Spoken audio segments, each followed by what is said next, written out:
Hey now, it's Ruben with Help Find the Others. I'm back. Yeah, I said in my last video that it would be a while till I made a video, and well, I was right.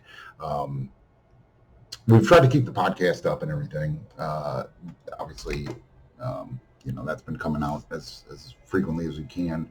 Um, but as always, want to express my gratitude towards everyone that still listens to the podcast and leaves comments and subscribes and gives thumbs up and 5 stars and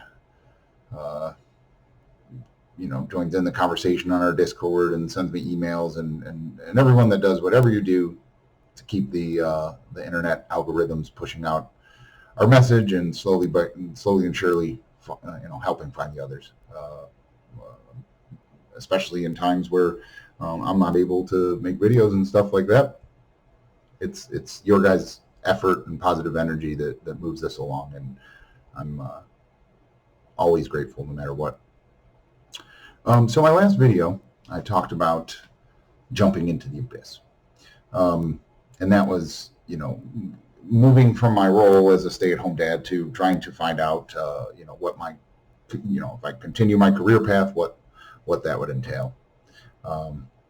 And during my time unemployed and being a stay-at-home dad, I mean, I had plenty of ideas of what I'm going to do, but a lot of them required a complete 180 of what I had already built, I'm not saying that I won't get into those things at some point in my life, but I reached a point where, financially I had to either start doing something that makes money or get a job again, And I had a lot of interviews, and a lot of those jobs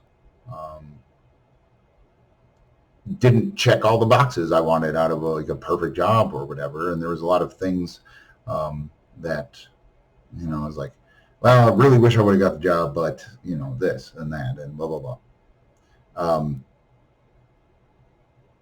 Well, I'll get into that in a bit. The reason that taking this new job on was such an abyss is because with my background and my experience and my education, there's 3 entities you can work for. One is the government, which I did for 5 years and I hated it and I'm never going to do it again. 2 is like a nonprofit, which is where my heart is and what I want to do eventually. But the problem is the jobs just aren't there, and the ones that are there don't pay that well, and kind of for a little bit aren't worth your time, and you're kind of volunteering a little bit for some of these jobs. And the high paying ones, no one ever leaves. If you're the director of a nonprofit, why would you leave? I mean, that's what everyone wants to do. So the third option is one that since graduating college, I've been like, I'm not going to do that. And it's corporate consulting. And the reason I didn't want to do it is because almost every corporate consulting job requires travel, staying away from home for extended periods of time. Some that I've interviewed for was 6 months at a time being away from home, or 2 months at a time, 3 months at a time. And not, some of them are regional to where you're kind of close to where, you're home and you can go home on the weekends or whatever. But a lot of them are, different states altogether, out in California or Florida or whatever. So I've just always said, no, I'm not even interested in interviewing for those jobs, Well, like I said, I interviewed for a lot of jobs, and the only one that offered me a job this year was this corporate consulting gig. And they were only offering me a temporary contract position. So that's one reason. It being temporary was I was willing to go, okay, I'll give it a try. I've said I'd never do this, but I kind of have to, and I kind of want to. I want to test myself, and I was like, it's a temporary contract for them because they're testing me out, but it's also for me. I'm testing this lifestyle out, So I took that jump. And like I said, I was hoping it was going to be a feather bed, and that's what this video is about to report, that it turned out to be a feather bed. One thing that there was another test involved, and that came with the partner that they gave me. The partner, he was a 60-year-old guy from Florida. He had the certification of a board certified master arborist, which is rather hard to get, but it's not a PhD or anything like that. It's just a test you have to take in certain hours at doing certain things and whatever. So I learned a lot from him, but at the same token, he kind of always wore that, that I'm the master arborist, so I'm the smartest, and he approached everyone that we dealt with that way, and he approached everything that I had, anything that input I had on a situation we were coming across, he had to throw that out there that, well, you don't know anything because you're not a board certified master arborist. And, I mean, he didn't even go to college, and he didn't respect my my education or my experience at all. It was all him. And then on top of that, not just our interactions, he worked for himself, and then so like having a boss and a supervisor, which is what funny with our position, we don't deal with them. They're not even in the same state as us. Like, it's just emails. He had such a problem with them and just talking shit about the company and the people, like, all the time, of people that he's never met and he's just dealt with on a conference call or an email. And then, he drove with all this road rage. He was just a pain in the ass about where he was going to stay and time, and, just super negative. And I've talked about this in the podcast, but I'm just going back to it here, where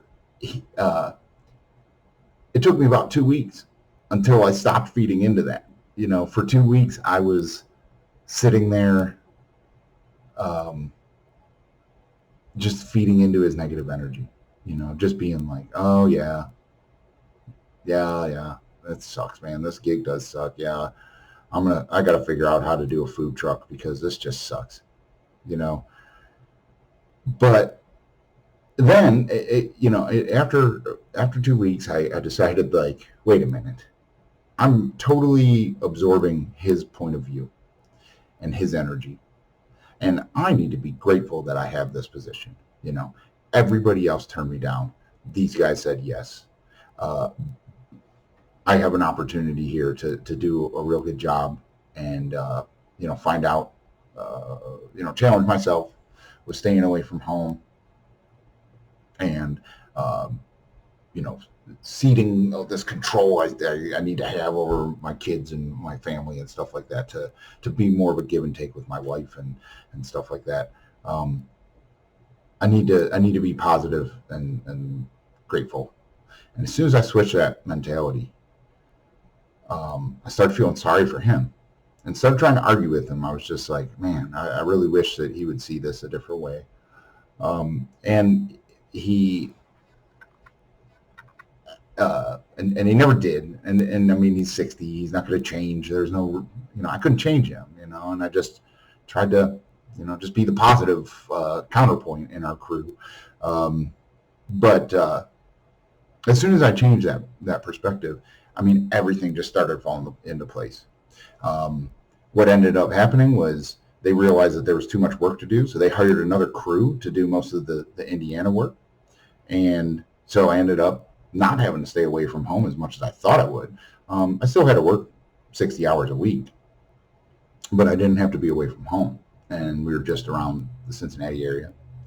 So that was a big change. That was like, I had to take that challenge on to find out that it wasn't going to be as bad as they said it was going to be, or as I thought it was going to be,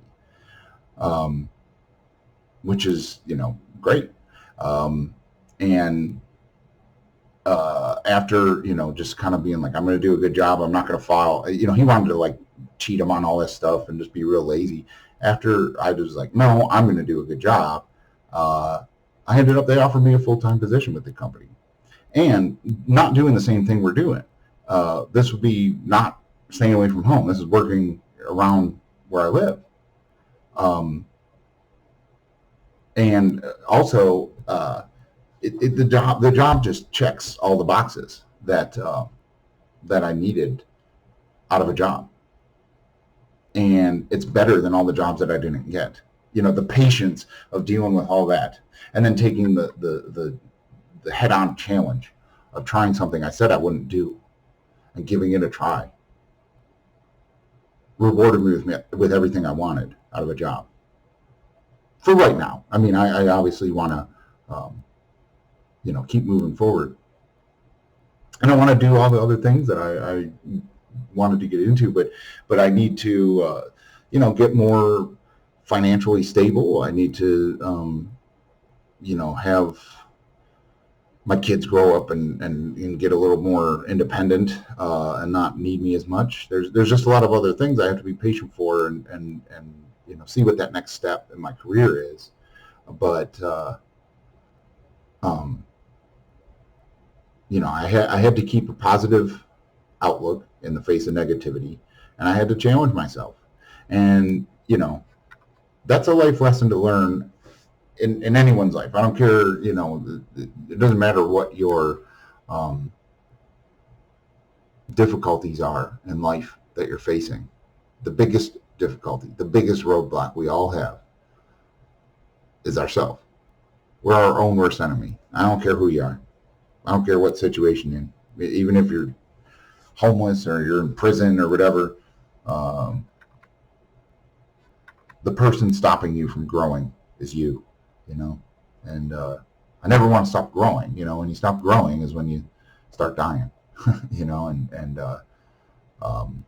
this job has made me grow so much. My confidence in myself and my skills.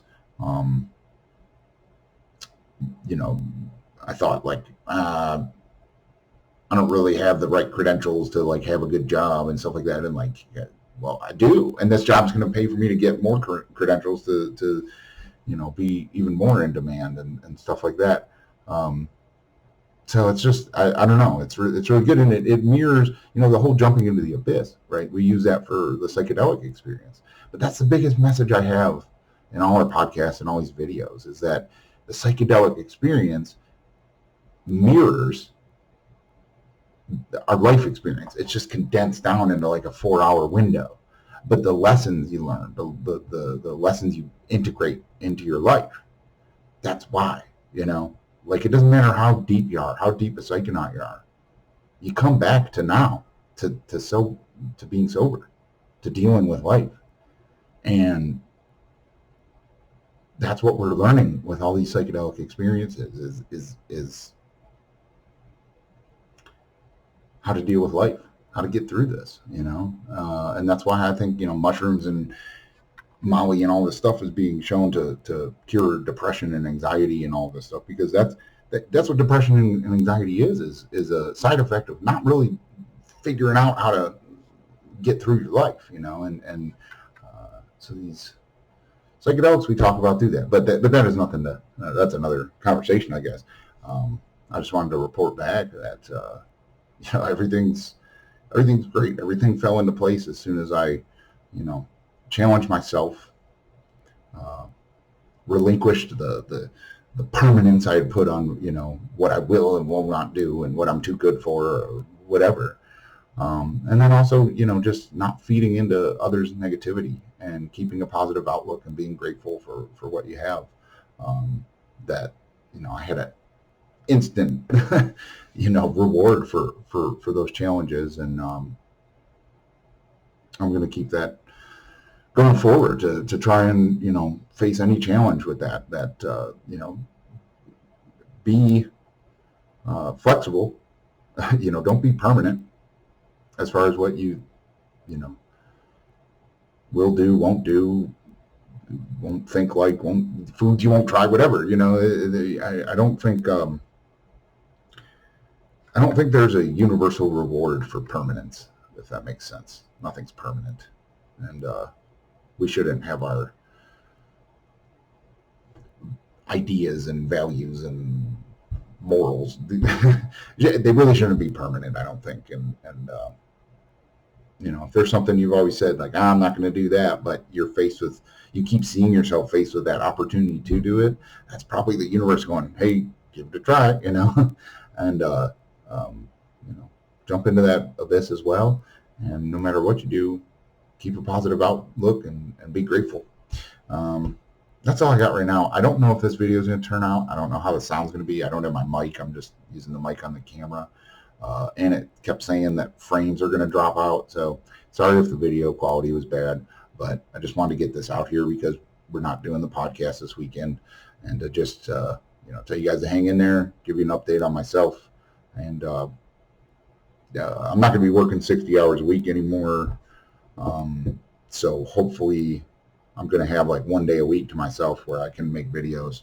So if there's any topics that you guys don't want covered in the podcast, or you'd rather have me make a video about it, you know, send me some ideas. Hit me up, helpfindtheothers@protonmail.com. Send me some ideas. I'll try to riff on them. And yeah, I think that's about it. Peace out, guys.